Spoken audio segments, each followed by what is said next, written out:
Good evening, Bahamas. Coming up tonight on our news. The former Attorney General is hitting back at critics who say she abused her powers while in office.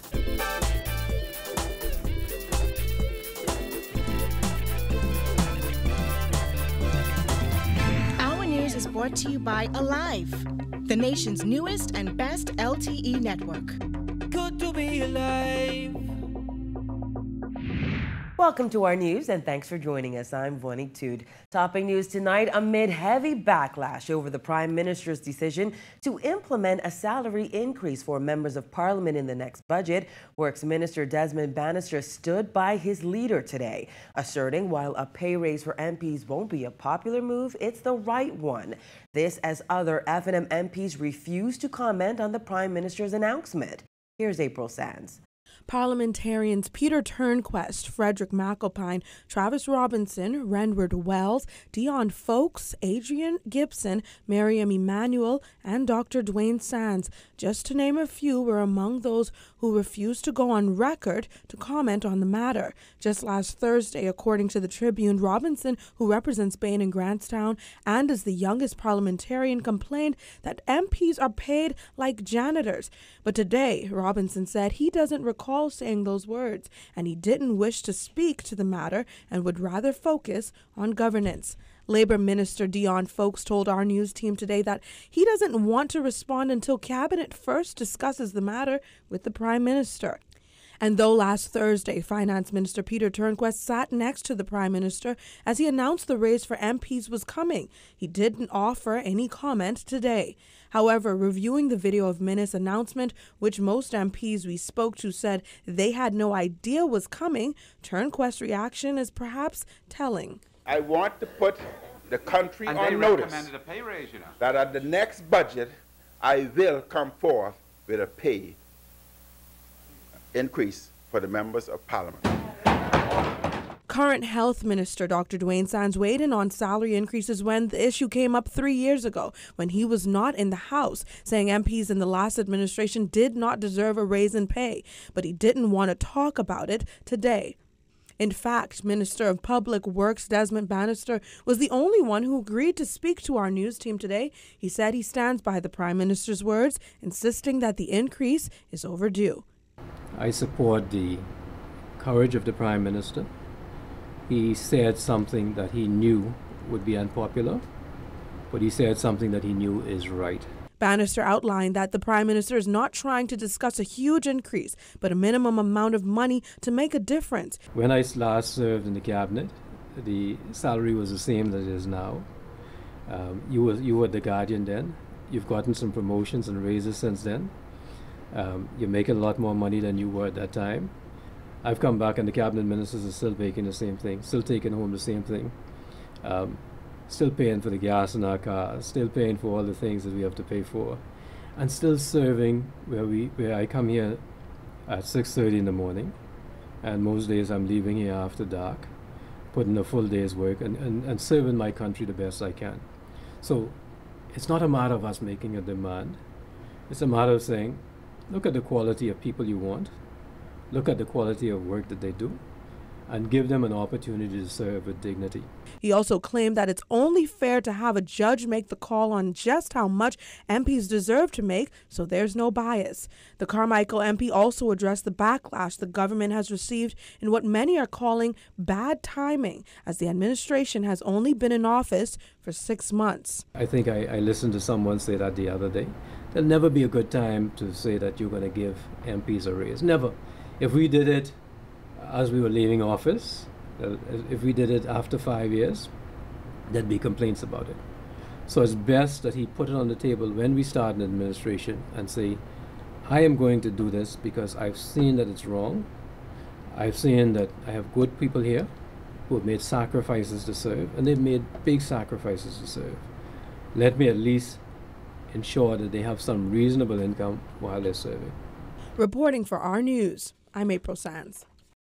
Newly elected deputy leader of the Progressive Liberal Party, Chester Cooper, making it clear he does not support a pay raise for members of parliament at this time, while taking aim at fellow political newcomer, Maine and Grantstown MP Travis Robinson, who likened an MP's salary of $28,000 a year to janitorial salaries. Robinson also suggested a salary increase would deter corruption. Well, Cooper says Robinson's constituents should feel insulted by his comments. Mr. Travis Robinson, a bright young man whose success I usually applaud, told the Tribune that the parliamentarians are paid like janitors, and at least a doubling of an MP's salary would stem corruption. Imagine that. The people of Bain and Grantstown should be as insulted about this as I am. Cooper called on Robinson to apologize. I suggest the Prime Minister therefore counsels his young MP. Have him apologize to the people he represents, amongst whom there are many hard-working janitors, worthy of respect, who only wish they made as much as MPs now do. The PLP deputy leader says while a review of MP salaries is warranted, now is not the time. He asserted that while in opposition, ministers rejected the idea of salary increases for MPs in 2014 to score cheap political points. And he questioned how the Prime Minister could even raise such a subject now when the Minister administration has painted a bleak picture of the country's economy since coming to office in May. The pressing issues our nation face, this is not priority. Now is not the time. Not to mention, nearly 90% of MPs in Parliament are new to Parliament. They knew what the salary was when they accepted the job 6 months ago. Well, since the Prime Minister's announcement last week that a salary increase for MPs would be implemented in the next budget, some members of the Free National Movement and Progressive Liberal Party have flip-flopped on this controversial issue in comparison to comments they made when the subject first arose back in 2014. Take a look. I want it clear on the record. The FNM has not agreed to any salary increase. I will come forth with a pay increase. What a difference 3 years make. Back in 2014, when a parliamentary select committee chaired by the late Dr. Bernard Nottage recommended a review of MP salaries, then Deputy Prime Minister Philip Davis appeared to support the move and even suggested a pay increase would help keep politicians honest. It removes the temptation for politicians to do things that's not right. Because if they're earning a good living, I'm saying good living, if they're earning a living, by doing this, then there'll be no need to do anything else. That's a far cry from statements he made to the Nassau Guardian over the weekend when he insisted, "When I offered myself, I knew what my salary would be. And if appointed to cabinet, I knew what my salary would be. And I can't get envious of what others are making in the service, and to use that as a basis to think about increasing my salary is rather unbecoming at this time." Now rewind to 3 years ago when on the steps of Parliament, Davis argued that parliamentarians hadn't received a salary increase since the late 1980s. As a Deputy Prime Minister, there are many persons in the public service, particularly in our quasi-governmental agencies, that are making more money than I am. I'm not envious of them, but I'm just pointing out when you look at responsibilities that one has to discharge vis-a-vis the whole country and what various persons have to do in the industry, the disparity that exists. However, the newly elected PLP leader isn't the only party leader to flip-flop on the controversial issue of pay increases. Remember this? I want it clear on the record. The FNM has not agreed to any salary increase, and under the present circumstances where there's economic hardship within this country, the FNM will not agree to a salary increase.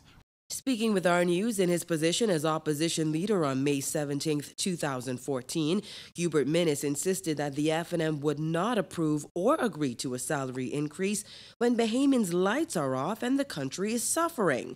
So, the $28,000 question is the country still suffering? Just ask the Minister of Finance. Let me be quite blunt. The fiscal situation in the current fiscal year is far, far bleaker than we could ever have imagined.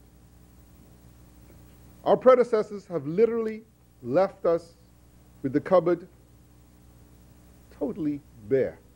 In a Facebook post, former F&M Chairman Darren Cash questioned whether the Prime Minister got the memo about the country's finances and recent government layoffs before making what he called this simply unbelievable statement. I want to put the country on notice recommended a pay raise, you know, that at the next budget, I will come forth with a pay increase for the members of Parliament. Meantime, F&M Chairman Carl Culmer is defending the Prime Minister. Jared Higgs has that angle. F&M Chairman Carl Culmer says Prime Minister Dr. Hubert Minnis's comments were taken out of context last week when he announced raises for members of Parliament. At the time, Minnis said it was unheard of that consultants could be earning hundreds of thousands of dollars while MPs only took home $28,000. Minnis came under fire for those comments with many, including some PLP MPs and former F&M Chairman Darren Cash, criticizing the government for seeking to give themselves a raise after stating that the country is broke. The PM said that he would form a committee that would look at all salaries for the civil service to see how we could bring them in line. And, when you look at it and see that the PLP would try to change the news from the real issues and try to twist the news to benefit political mileage, it should be shameful of those guys. I still believe the PM is of the opinion that salaries will not be unless there are improvement in the economy. Culmer insisted that it's been over 20 years since parliamentarians were given a raise. However, some people have questioned why members of Parliament would need a raise when the majority of them entered Parliament for the first time 6 months ago. When questioned on whether the timing is appropriate, the F&M chairman asserted it will probably never be the right time. I think the last time the parliamentary MPs had a raise was 26 years ago. I'm not going to say whether it's right or wrong, but you must be bold enough to put things on the table.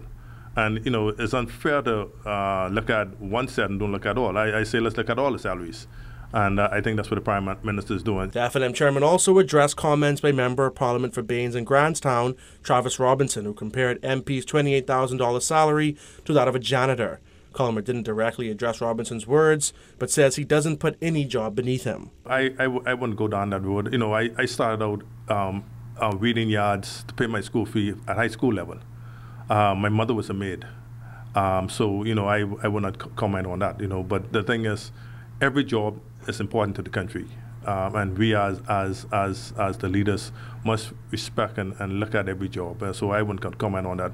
I know what it is to work hard, pulling myself up by my bootstraps. So I respect janitors, I respect persons who weed yards, because I did it all. Culmer was adamant that all salaries in the civil service would be reviewed. However, when asked if the salaries of workers would be increased before MPs, Culmer wasn't able to say. Reporting for our news, I'm Jared Higgs. 10 years after its launch as the newest addition to the towers at Atlantis Paradise Island, the Cove marked a major milestone during a star-studded event. Our Kai Joaquin attended the Cove's relaunch this past weekend and has the details.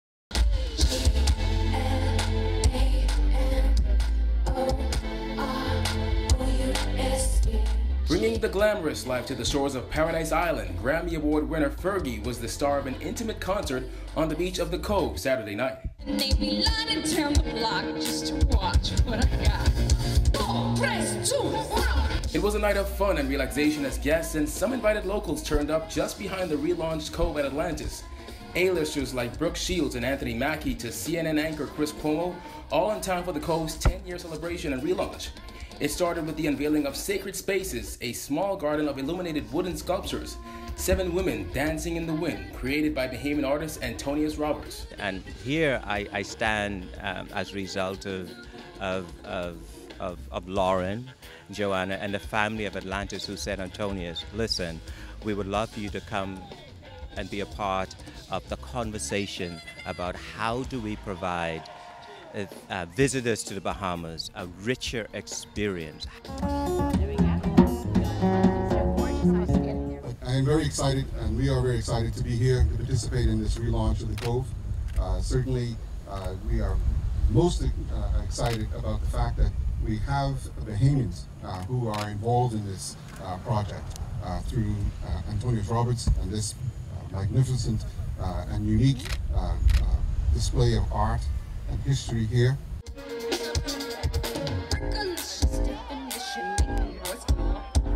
With the peaceful waters as our backdrop and sand between our toes, we wind and dine the night away. So what exactly is so new about the Cove? Atlantis Senior VP of Public Relations, Ed Fields, explains.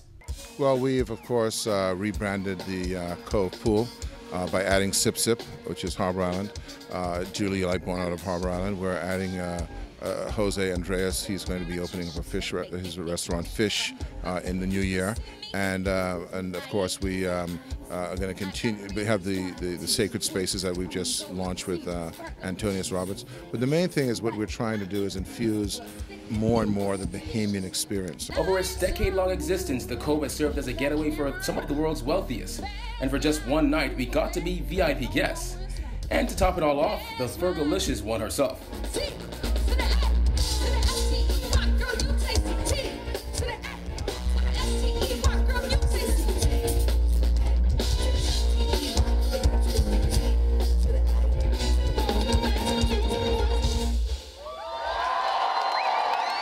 For our news, I'm Kyle Joaquin. Kyle always gets the fun stories. Still to come on our news, the former AG denies abusing her authority. The details after this break.